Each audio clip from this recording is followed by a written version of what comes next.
Hello, everyone, and welcome to our third webinar in the Parkinson Foundation's 11th Expert Briefing Series. My name is Heather Cianci, and I'm a physical therapist and the outpatient neurological team leader at the Dan Aaron Parkinson's Rehab Center in Philadelphia, Pennsylvania. I also co-coordinate the Parkinson Foundation's Allied Team Training for Parkinson's program, and I am very happy to be back moderating for this series. It's good to see you return again to be with us for this webinar, and for those of you who are tuning in for the first time, we're so glad to have you here. We are now using a more engaging webinar system when you can actually see the presenter and have some opportunities for a two-way dialogue. Please know that there may be some audio delay and maybe some delay in the videos. To help you navigate a bit better, please note the question and answer icon that is at the bottom of your screen. This is where you can type in your questions at any time throughout this webinar. You can also type into that area if you would like to let us know if you are having any technical challenges. Please also take a moment now to locate the chat icon. This is where you can find the link to download this presentation. If you're not able to do so now, what you can do is also download this presentation on our website at parkinson.org. For any health professionals who are interested in earning one free CEU for viewing this webinar, please take a moment also within the chat icon to click on the CEU link now and save it in another window. If you're not able to do so, please know that this link will also be sent to you in a follow-up email. Important to remember that you do have just 30 days until the 21st of February to collect the free CEU information. And now we would like to take a moment to get to know you a little bit better. Can we go ahead and ask you some questions? Our first poll question: what best describes your connection to Parkinson's disease? Please take a moment to note if you are a person living with Parkinson's, someone who has Parkinson's as a parent, another family member, a friend of someone with Parkinson's, a healthcare professional, perhaps a physician or a clinician, a scientist or a researcher, a nurse or a nurse practitioner, or anyone else. So go ahead and take a moment to do this. I'm going to share the results with everyone once we have that poll completed, and then we'll all be able to have a really nice idea of who is along with us today for this webinar.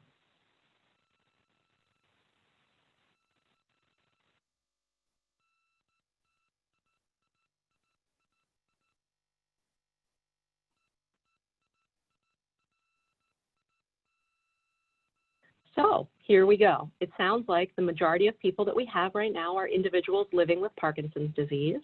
We also have quite a number of healthcare professionals, followed there by spouses and partners, as well as someone who is a friend or other family member of someone with Parkinson's disease. Thank you so much. We have one more question for you. We'd like to know where everyone is tuning in from. Can we take a moment for our second poll question and let us know where you are viewing from? Please remember that anytime along this webinar, if you have a question or you want to share a challenge that you are having technically, you can go ahead and do so in the question and answer icon. Again, to download this webinar, you can do so in the link in our chat button, as well as health professionals you are able to download for your CEUs. So we have the majority of people coming in from the United States, but we also have friends joining us from Canada as well as Europe. Thank you so much, everyone, for taking the time to be with us. And now it is really my pleasure to take a moment to introduce our speaker for today. Our guest speaker for this webinar is Joellyn Fox, and Joellyn will be presenting on optimal exercise strategies for stability, stamina, and strength. Joellyn is a Lehigh graduate, University of Lehigh, with a dual degree in biology and psychology, as well as a graduate of Temple University's Doctor of Physical Therapy program. Joellyn has been a clinician for 14 years, with 11 of those years specializing in the treatment of individuals with Parkinson's disease. Joellyn works at the Dan Aaron Parkinson's Rehabilitation Center, which is a part of the University of Pennsylvania Health System. Joellyn is also an adjunct professor at Drexel University, Rutgers University, and Widener University, as well as a frequent speaker at local Parkinson's disease support groups in both Pennsylvania and New Jersey.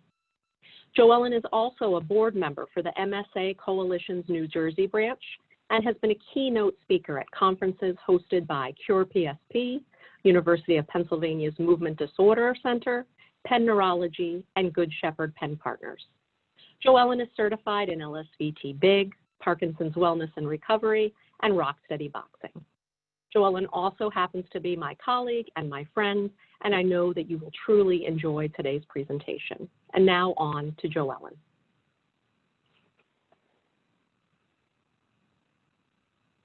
Well, thank you very, very much, Heather. I am thrilled to be here, coming to you from Philadelphia, wishing you all a very, very happy new year.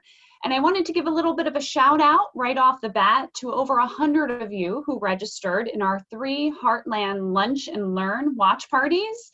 So that shout out goes to Cedar Rapids, to Omaha, and even Kansas City. So welcome. So to begin, my disclosures are listed on this slide. And I actually wanted to start our discussion with another question to all of you. Please answer the following, true or false. Research has found one specific exercise that all people with Parkinson's disease should be doing daily. So if you could click on your answer, please.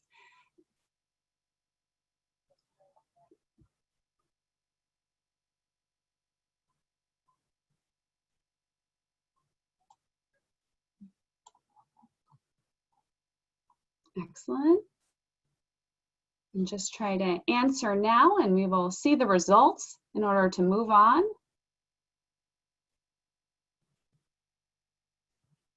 All right, this is perfect because it's a great segue in. A bit of a mixed bag. The majority say false, which I would agree with, but some of you say true.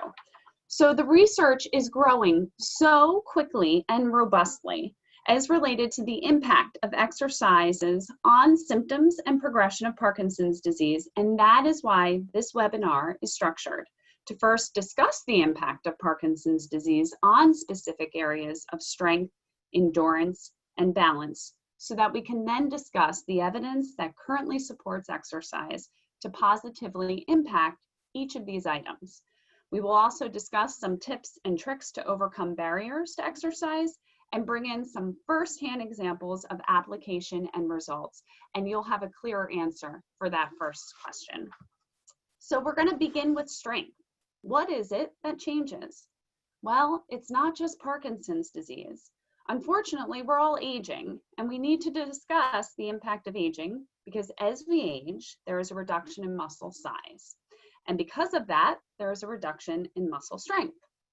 Also, as we age, research shows that we become more inactive, and the saying, if you don't use it, you lose it, does hold true. When muscles are not active, they become weak. In terms of Parkinson's disease, people will often voice that they feel weak. However, when you dig a bit deeper, people will discuss this weakness as a slowness and a heaviness felt in the arms, the legs, or both. This is the bradykinesia, or slowness of movement, and hypokinesia, which is smallness of movement that is often perceived as muscle weakness. In Parkinson's disease, there is also active resistance from the rigidity or stiffness, which we feel in our body, present in all of our muscles. All 3 described ultimately impact muscle function. Muscles are not working optimally, and because of that, they become weak. In Parkinson's, there is a tendency to see weakness in the arms, in the legs, and in the trunk. Specifically, we're going to talk about limb weakness in the legs and the trunk as it relates directly to some evidence.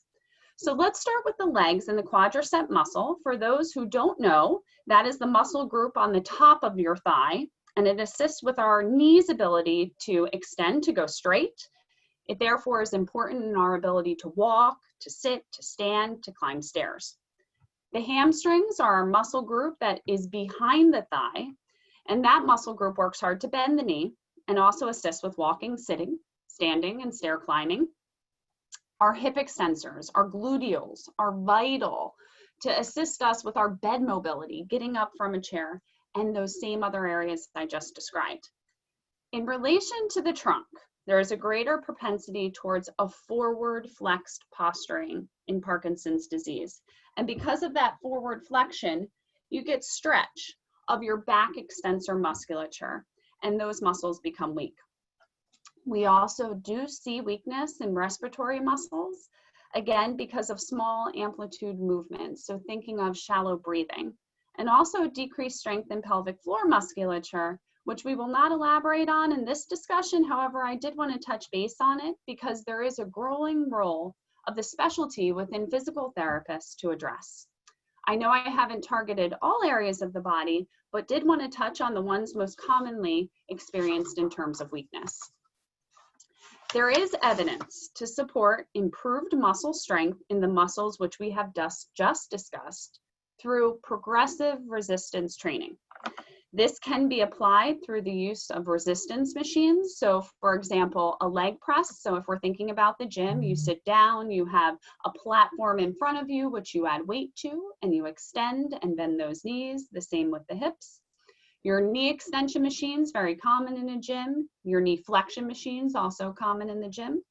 In order to address those back extensors that I talked about, when you sit down and do a lat pull down where you have the bar above you and you pull back and really extend and puff that chest forward, squeezing those back muscles. Also really important, a rowing machine, pinching your shoulder blades back, activating your rhomboids and your postural musculature. But beyond machines, you can also do progressive resistance strengthening using your own body weight. So for example, squats, lunging. You can even progress that challenge through the use of elastic bands or increase the resistance through the use of a weighted vest, providing more load. In order to progress a strengthening exercise, so per the American College of Sports Medicine, one would increase the load on a scale of 2 to 10% of weight when one is able to carry out about 12 reps in all sets of the exercises. And we're going to talk a little bit more when we talk about dosage. Involved in the prescription of exercise beyond the load, as we just described, is also the contraction of the muscle. So let's focus specifically on the hamstring muscle, which this picture is going to describe. There is an isometric contraction. So that is a squeeze and a sustain of the muscle. So for example, if we hold a squat position and hold it for a duration of time, that hamstring is going to fire and stay firing. A concentric contraction is when the muscle shortens. So for the hamstring specifically, it's going from a bent knee to a straight knee. So when we're moving from a squat to a tall stand, that hamstring muscle is working in a concentric way. For an eccentric length of a muscle, the length of the muscle must increase. So the hamstring working from a stand to a squat. So what does the evidence support in terms of what is the best type of contraction? Guess what? It varies. In terms of intensity, the evidence supports a 60 to 80% rep max in the legs, and in the arms, an intensity of a 40 to 50% rep max. So let's give an example. If 80 pounds was as much as you could do and no more on a leg press, that was you were giving it your best effort, then 50 to 65 pounds would be 60 to 80% of that. And there is where you would want to start in terms of the resistive exercise for strengthening for that muscle. Same studies have shown that sets of exercises ranging from 12 to 20 repetitions per set and 2 to 3 sets total at a frequency of 2 to 3 times per week. So how long? Well, guess what? There are benefits to 8, 12, and 16-week programs. But if that's so, shouldn't we just continue our program? Well, it would benefit us. We would continue that strengthening musculature. So now, more research ultimately needs to be done. it needs to show us a clearer prescription as well as elaborate on the current research that suggests that a combination of resistance training with other forms of exercise may be the most effective in increasing strength in people with Parkinson's disease. But we're going to learn how in our next topics. Before we do, we are going to go into another question.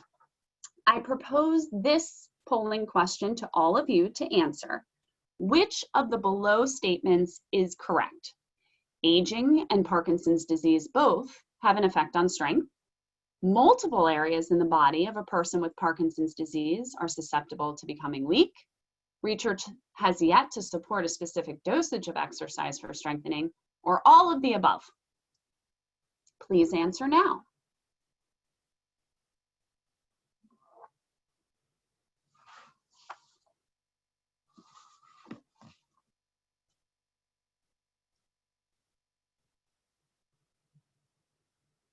And our results are in, and we are doing great. Yes, thank you. 97% of you have got it. All of the above is the correct answer here. So now, let's move on. We're going to move on to the topic of stamina. Stamina is our ability to sustain prolonged physical as well as mental effort. Statements that I often hear from those I work with that flag that stamina is an issue that I should be addressing are statements like, I get tired faster when I'm doing things, I can't walk as far anymore, I can't keep up with my spouse. Here's a big flag for me. I'm unsure if I can do it. So that self-doubt in terms of one person's activity, endurance, balance, we'll go into that into the next session. Changes do occur to stamina and endurance in people with Parkinson's disease. And the research shows that even in early Parkinson's disease, there is a trend towards lower activity levels, 8% lower than active healthy controls. And with disease progression, activity levels have been shown to change. On average per week, those in this staging, this Hone and Yard scale in stage 1, where you have unilateral, one side of your body involvement only, average of 200 minutes of activity. When we move and progress to bilateral presentation, 175 minutes. If there becomes some postural instability, we're going down to 150 minutes. When the use of an assistive device kicks in, 75 minutes. So what the really big take-home message from this slide is, we need to get started early in terms of our activity level and how much we're doing on a daily and weekly basis. Part of the exercise prescription in relation to endurance training involves intensity. And intensity can be measured both subjectively and objectively. Subjectively, exercise intensity can be measured by how hard that activity feels to you. By using a modified perceived exertion scale of 0 to 10, where 10 is the most effort and the hardest work which you can do in an exercise. Moderate to high intensity exercise ratings would fall at your perceived exertion of 7 or higher. So after you do an exercise, your feedback would be, you know what, I gave it a good old 8.5. You were really putting a lot into it. Objectively, we look at heart rate. One's maximum heart rate per the American Heart Association is 220 minus age. Moderate intensity is 50 to 70% of that, and vigorous high intensity is 70 to 85% maximum heart rate. This is going to be important as we go into the research. But before we do, let's talk about the types of exercise that improve endurance. And research has evaluated aerobic exercise. Aerobic exercise can be defined as sustained exercise that stimulates and strengthens the heart and the lungs, and therefore improves the body's ability to utilize oxygen. The types or modes, if you will, of aerobic exercise are varied, which is great so that we can find something that somebody enjoys doing. So areas we're going to talk about include treadmill, cycling, So bicycling, we're going to talk specifically about stationary bike. Brisk walking, specifically Nordic walking with trekking poles, and even swimming. There has been such wonderful research on cycling with the first studies showing that sustained forced exercise at a very high speed for an extended duration to aid people, there was utilization of motorized bikes showed great benefit. But now studies are looking at lower resistance cycling at a preferred pedaling cadence with high speed intervals incorporated into the program. So I wanted to highlight these two studies because they both showed improvements in the motor scoring of the Unified Parkinson's Disease Rating Scale. And that is a scale which is used by your movement disorder specialist or neurologist in terms of staging and showing progression of Parkinson's disease. It also showed improvements in a very commonly used objective measurement by therapists and physicians called the time to up and go, where you stand up from a chair, walk a set distance, turn and come back, which has been validated to determine falls risk in people with Parkinson's disease. And it even improved scoring on something called the Montreal Cognitive Assessment, sharing that aerobic exercise has a positive impact on cognition.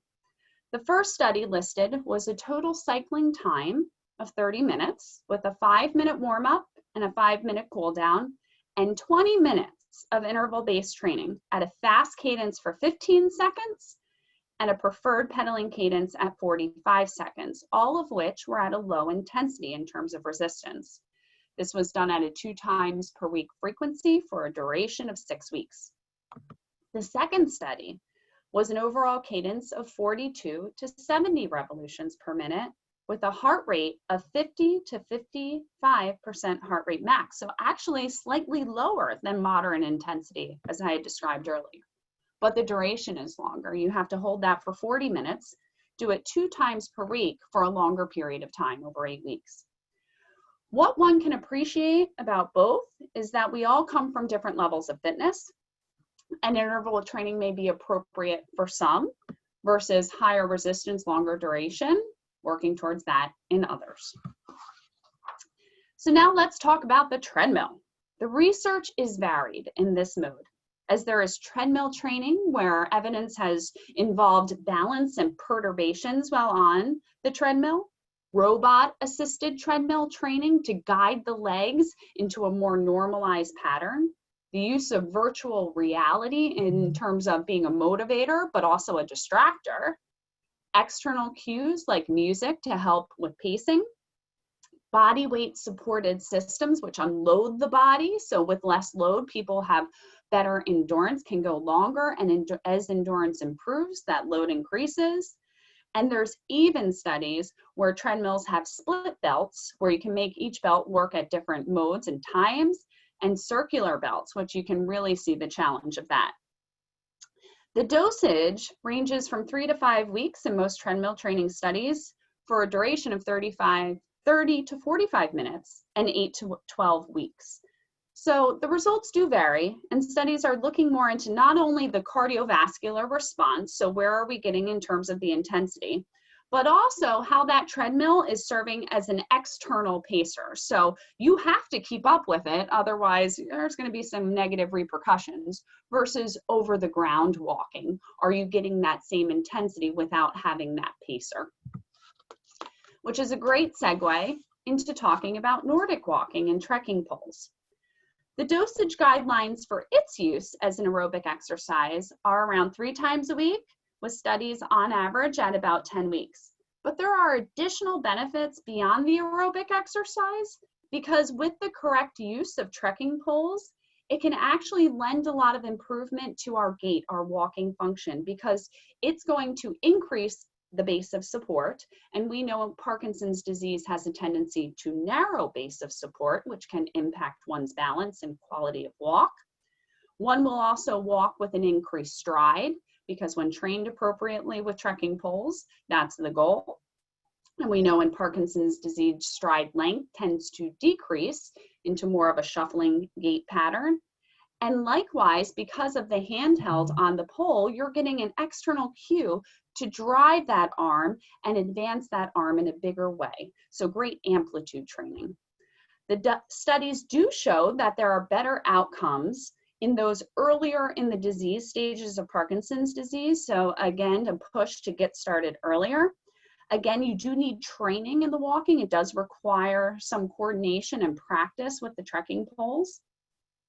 And it also has been included, these studies with the trekking have also included intervention involving stretching and strengthening. And therefore, the positive gains are in multiple domains. So improvement of endurance, as well as strengthening and even posture. So think back to our first topic of strengthening and how I had mentioned that strengthening exercises plus other exercises may give the greatest benefit. So let's stop with another polling question at this point. And I'd like you to answer the following, since we've been talking about aerobic exercise and intensity. Moderate exercise intensity is within the range of what percentage of your heart rate max, if we were talking about the objective measurement of intensity? Please vote now.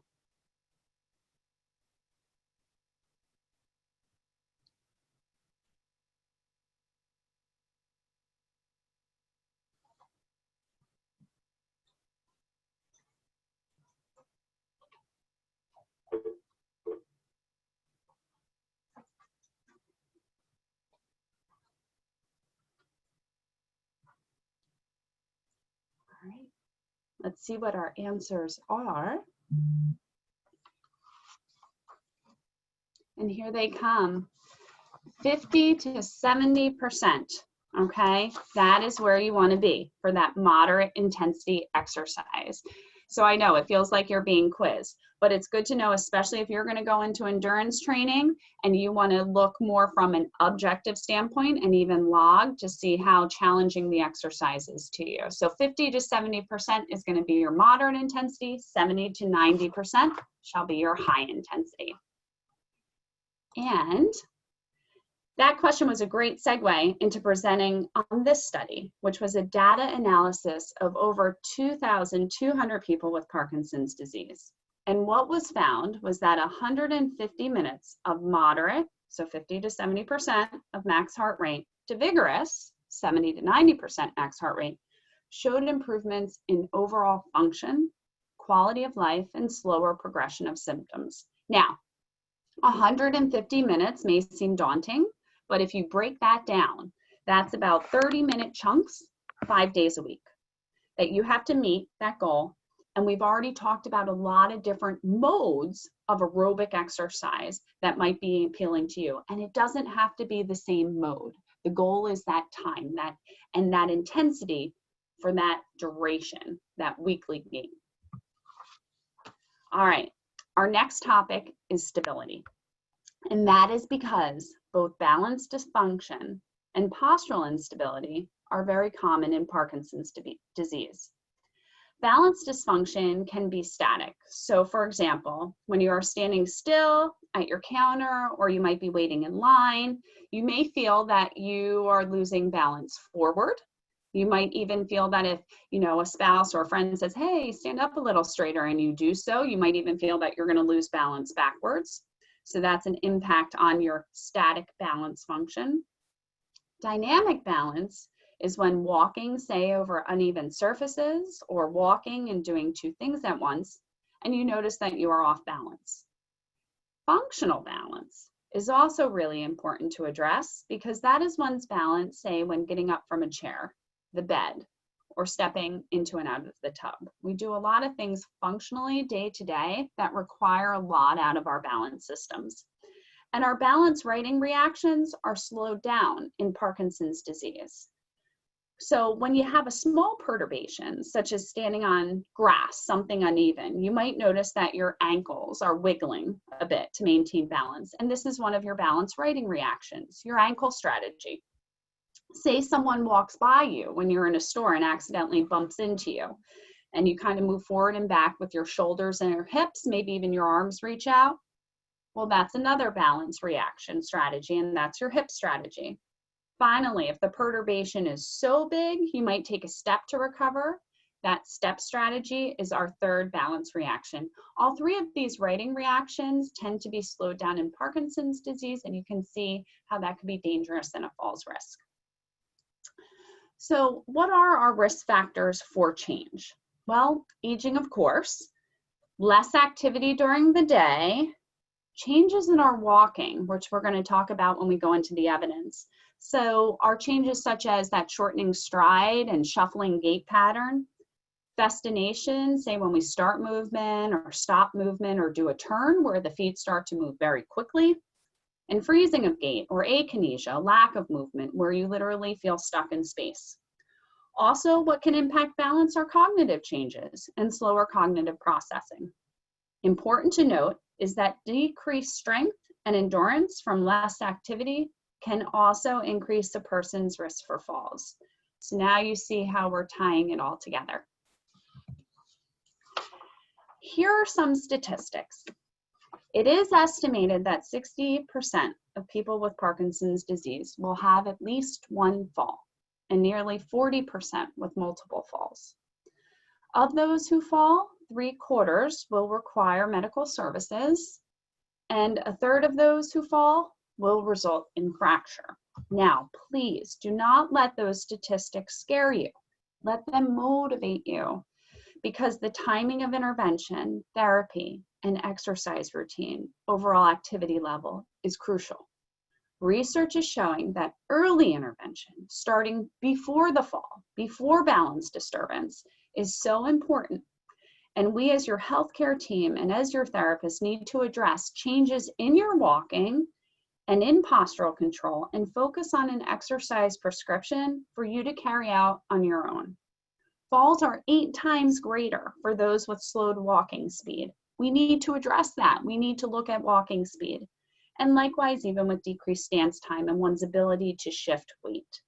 But we can address these early, before disease progression. And if we all get on board to do so, we can change those statistics from that previous slide.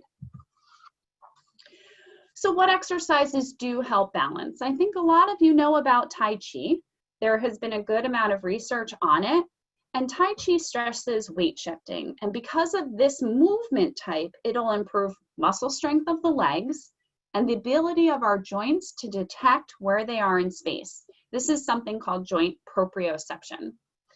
From the examples that I listed here on this slide, from waving hands like clouds, parting the wild horse's mane, all of these that are listed involve changes of one's foot position, where feet may go from narrow to wide. Arm movements involved facilitate trunk rotation, flexion to extension. There's even forward and backward translation. Concentration also needs to be part of this practice, as these are multi-step movements. And there's also the benefit from the relaxation and the use of one's own breath, focusing on that breath.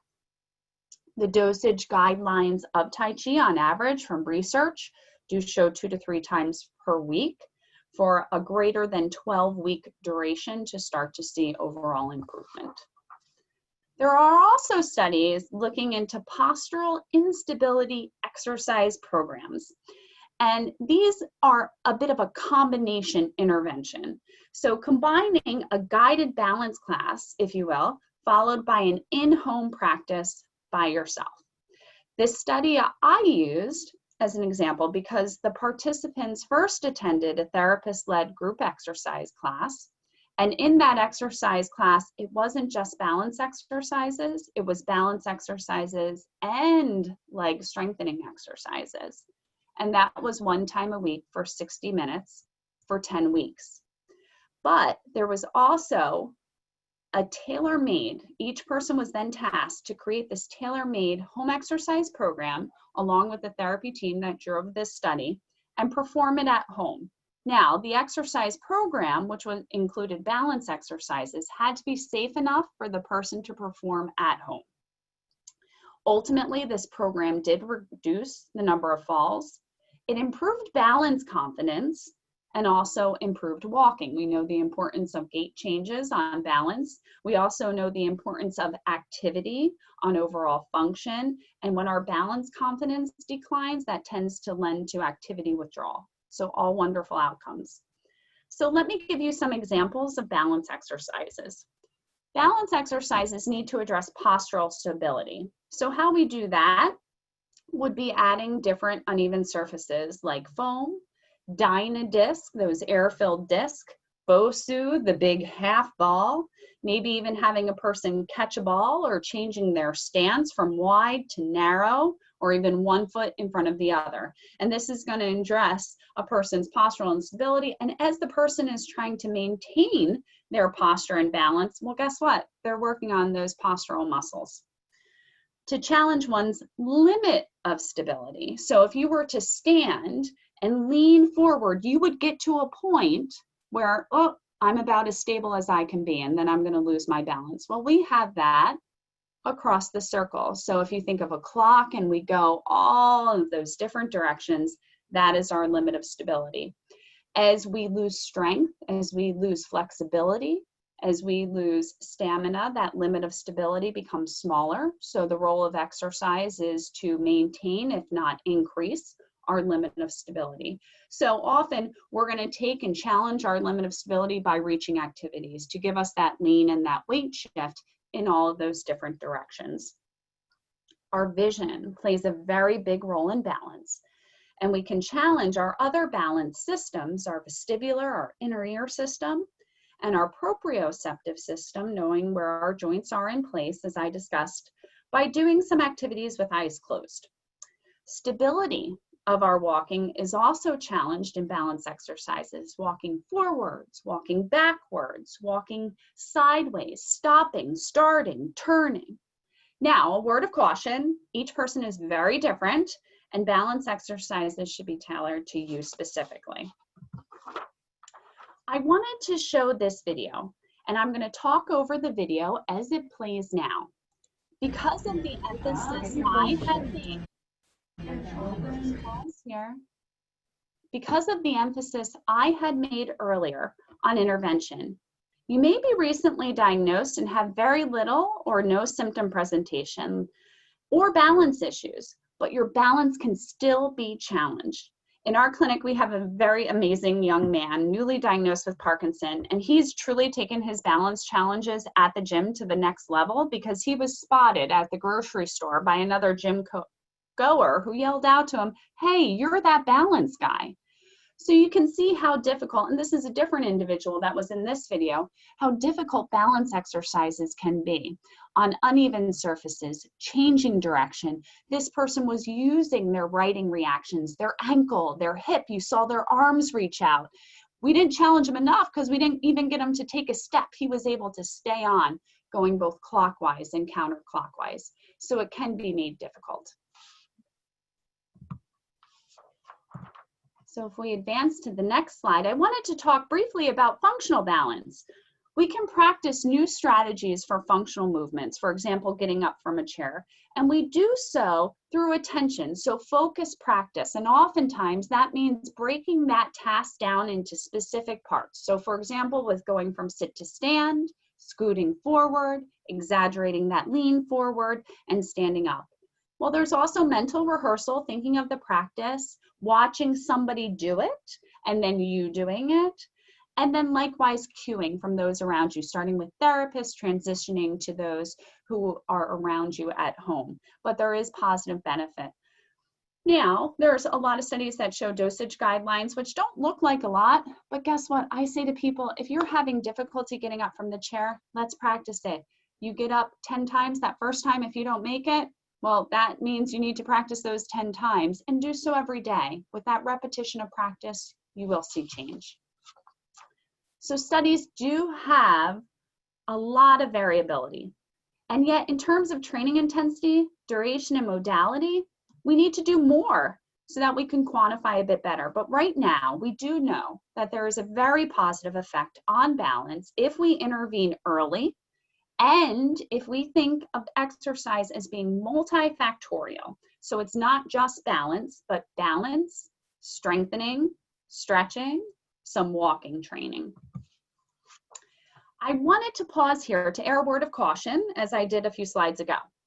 Before starting any exercise program, it is so important to discuss your program with your healthcare team, your doctor, and your physical and occupational therapist. We, as your health professionals, can also design a specific fitness routine for you and keep you updated on the current Parkinson's research. A tool which you all should have is a booklet titled Fitness Counts. And that booklet was authored by none other than the moderator to today's discussion, Heather Cianci. It is offered through the Parkinson's Foundation website, and it is for free. It is a wonderful guide, and you should all have it. You all have great intentions to start an exercise program. That's why you're here now and listening to this webinar. But we have to be honest, it's not easy. What's interesting is that it's the timing. You know, we gain the knowledge and then we have to put the knowledge in play. And a lot of times we have barriers. So for example, if you've started before and didn't have good outcomes, well, we need to understand the why. And hopefully some of the information today might have given you that why and given you the motivation to then restart. Lack of time. People who work with family, and believe it or not, I hear it all the time from retirees that they can't fit it in. They can't fit it in because there's a multitude of doctor's appointments for them and their family. But we have learned that exercise is medicine and it needs to have a schedule, just like your medications have a schedule. If exercise is scheduled and not just that you'll get to it, you will have better adherence. Other factors that could be barriers include fear of falling. This truly can limit a person's overall activity level and impact their willingness and comfort to exercise. So utilize your healthcare team. We need to assist you in understanding the why and getting that fear of falling to be reduced. Fatigue can also be a very big deterrent to exercise.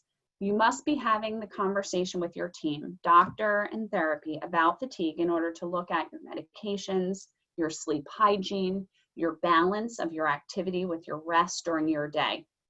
Because research does support that exercise can improve fatigue. Depression also can impact our willingness to exercise. It needs to be addressed and discussed openly with your care team so that it can be managed. So, what are some tricks for us to get motivated? Well, here are your motivators. I hope that they resonate with you.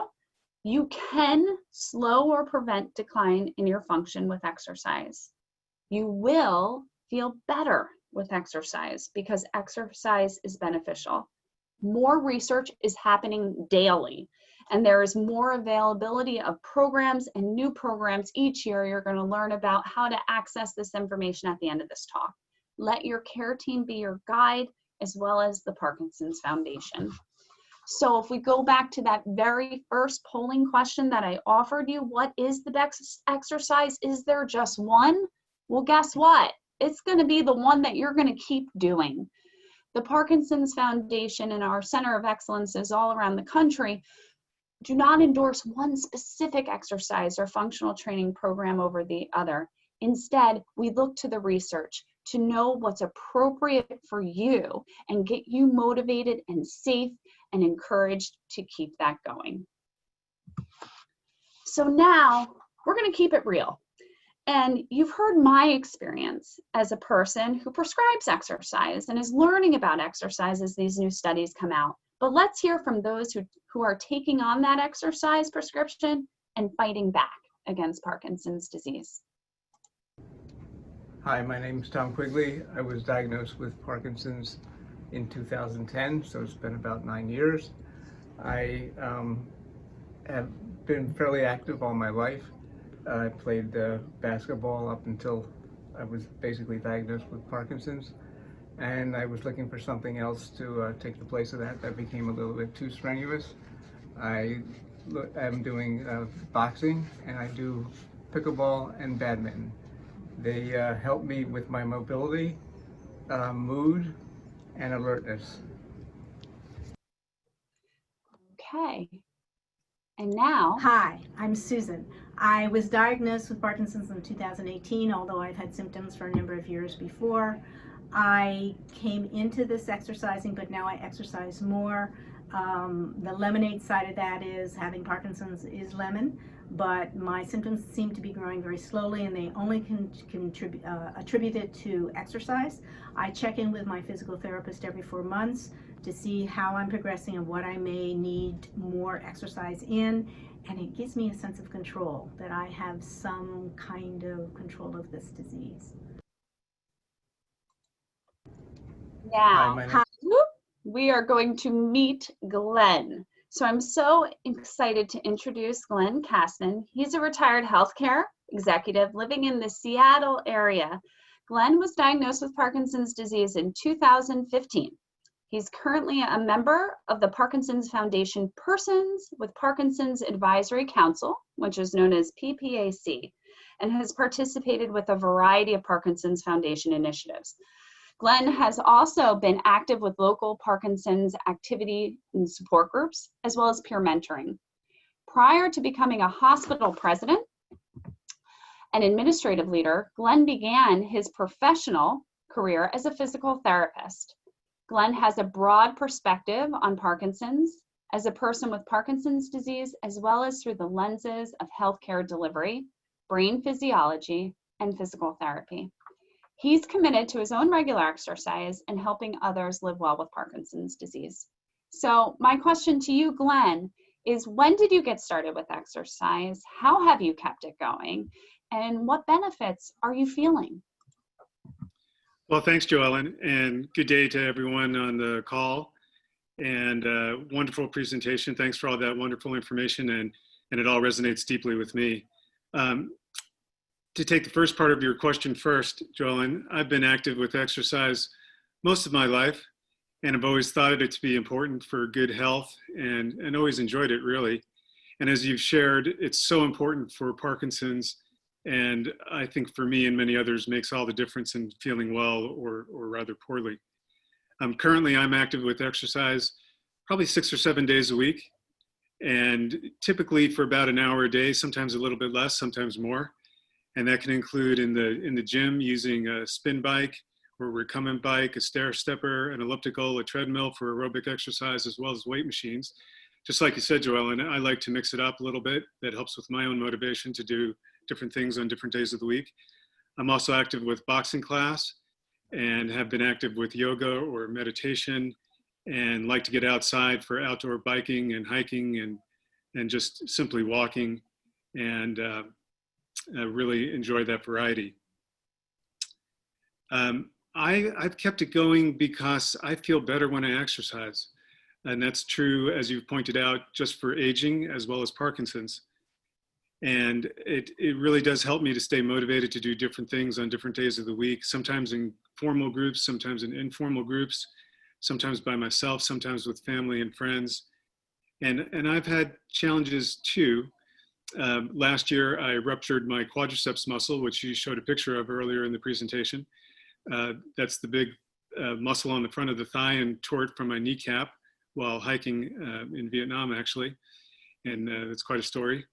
And that was a setback for me in terms of my own exercise, because I had a pretty major surgery to repair it, and I'm still recovering, and I've had to alter my routines.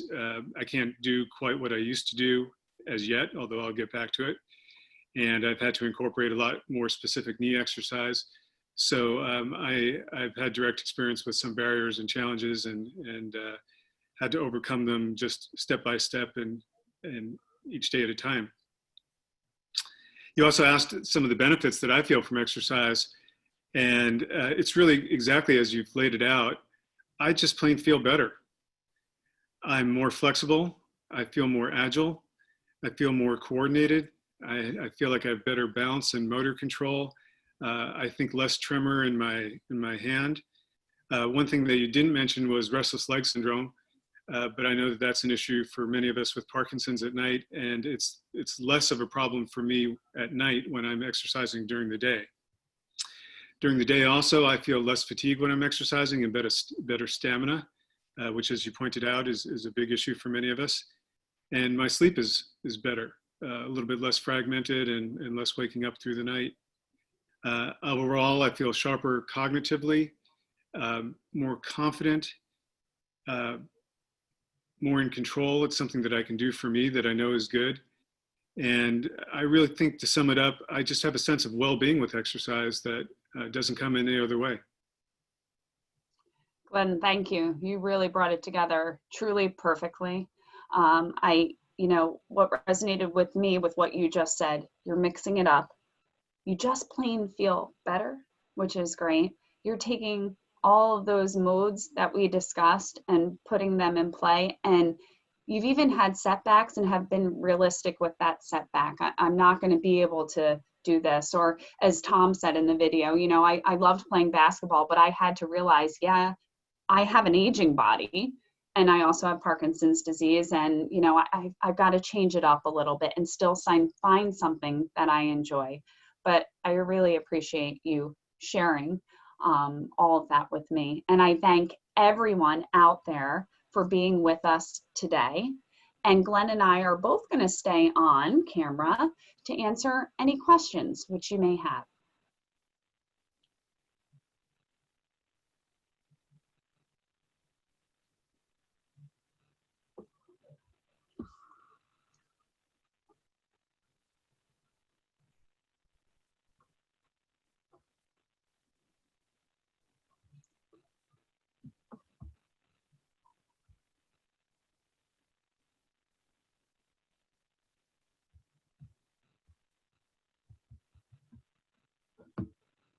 So I believe that Heather's asking me a question about feeling dizzy.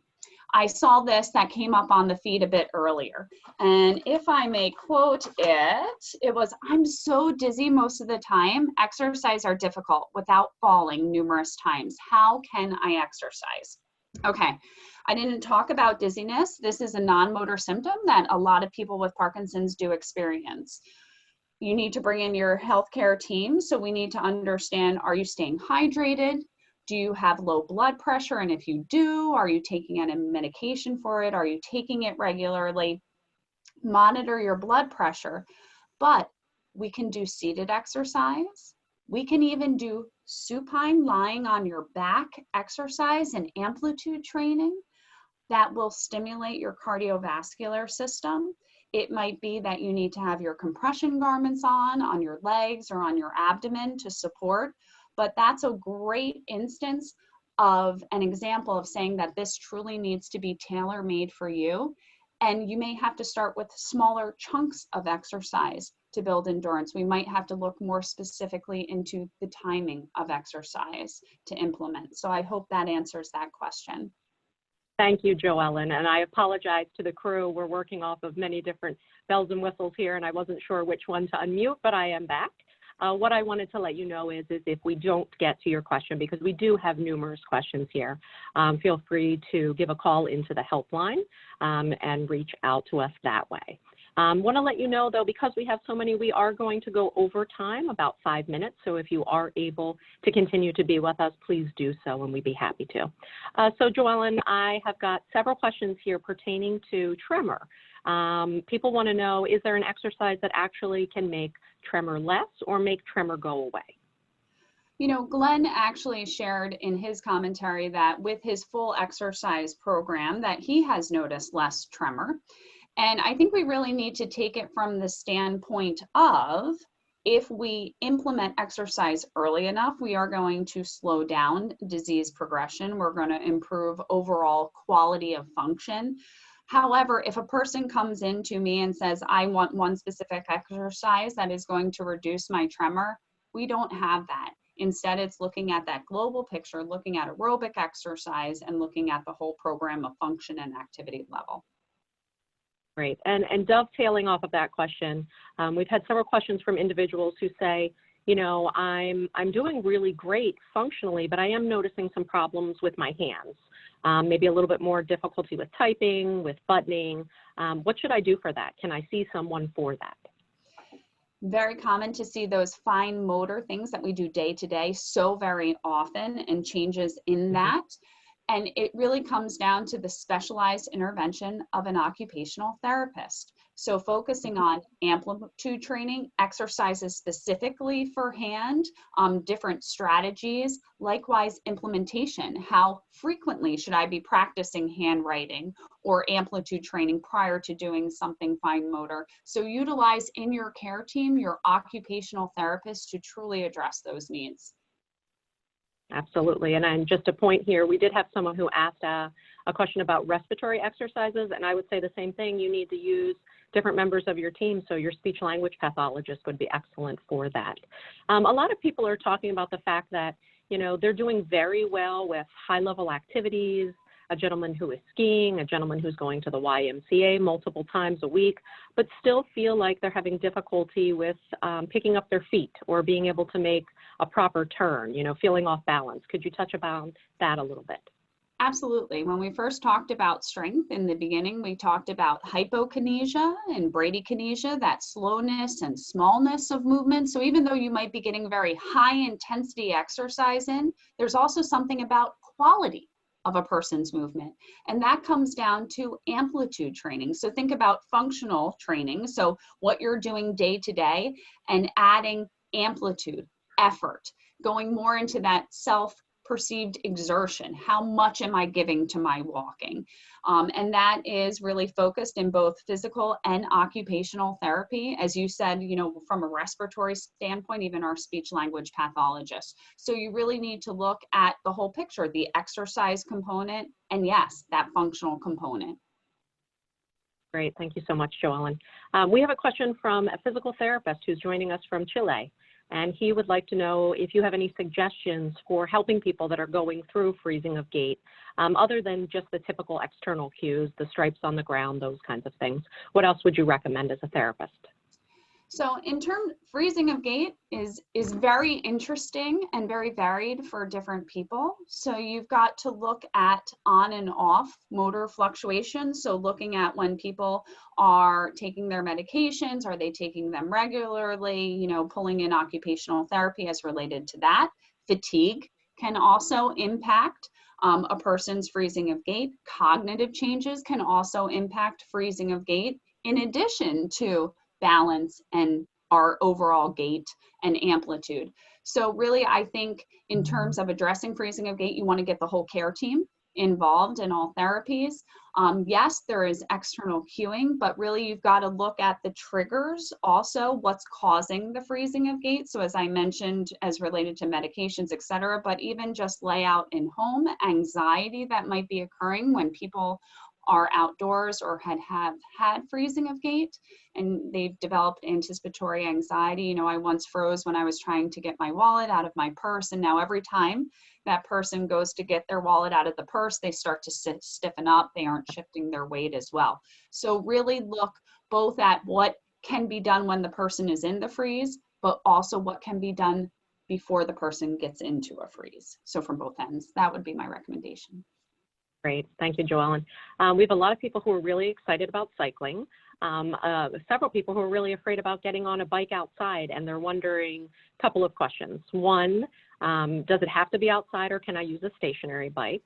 And two, what do you think about the little exercise bikes that you can put under a regular chair in your living room? Right. So in terms of, let's first address the question about going outside versus inside. Well, when you go outside, remember that biking is our mode of aerobic exercise, which needs to be sustained. We're looking to put exertion in or increasing our heart rate subjectively or objectively and maintaining it. That can be hard if you're riding a bike outdoors. You have to stop, you know, at stop signs. It might be an uneven area. So unless you're going around the track at a high school field, it might be really difficult to do outdoors. However, you might be a mountain biker. You might be out on a trail or have a long distance and you're getting that heart rate up and sustaining it, and that's appropriate. You can also, if you're have that ability to go out on that type of path, you can absolutely increase your heart rate with a trike. So the big 3 wheels, and still be able to pedal and have better balance outdoors. An easier means to get the heart rate up and sustain it up with all of those external factors not being present is a stationary bike indoors. Now, stationary bikes can be upright and those tend to be higher off the ground and sometimes difficult for people to get up and onto. They can also be recumbent, so that's the type of bike where you rest your back against it. Those tend to be easier to get onto. To aid people, as you know, exercise and aging is becoming a very popular conversation point. There are stationary bikes that you can get that have a swivel chair, so you sit first and then it swivels you into it, so you don't have to worry about swinging a leg over. So those are all great options. For those who say, well, wouldn't it be great for me to put one of those little pedalers under my desk? You know what? It will be great for your flexibility in your ankle, and it'll be good for your vascular system and pumping if you have any swelling in your ankles and overall activity. But are you really exerting yourself at that 7 to 10 range or getting that max heart rate with pedaling under a desk while you're doing something else? No, but it's great dual tasking. So we have several questions about rock steady boxing, and I think the best way that I can kind of put them all together is, can you explain the difference between rock steady boxing and physical therapy, and should I do one before the other? Oh, wow. Okay. So rock steady boxing has hit the media and is growing pretty rapidly. In terms of the thing with rock steady boxing is the classes can be led by a physical therapist, by an athletic trainer, but then also by with an unlicensed person. So it can be a person with Parkinson's, a care partner, just someone from the community who wants to give back. So because of that, you really need to go to a great class to ensure that it's not a replacement for therapy by any means. So within that class, you might be practicing getting up from the ground, but that is a group class environment and not structured like a therapy intervention for, say, getting up from a ground or getting out of a chair, which would be specified to you, and looking at different aspects such as blood pressure or range of motion or a comorbid, you might have spinal stenosis.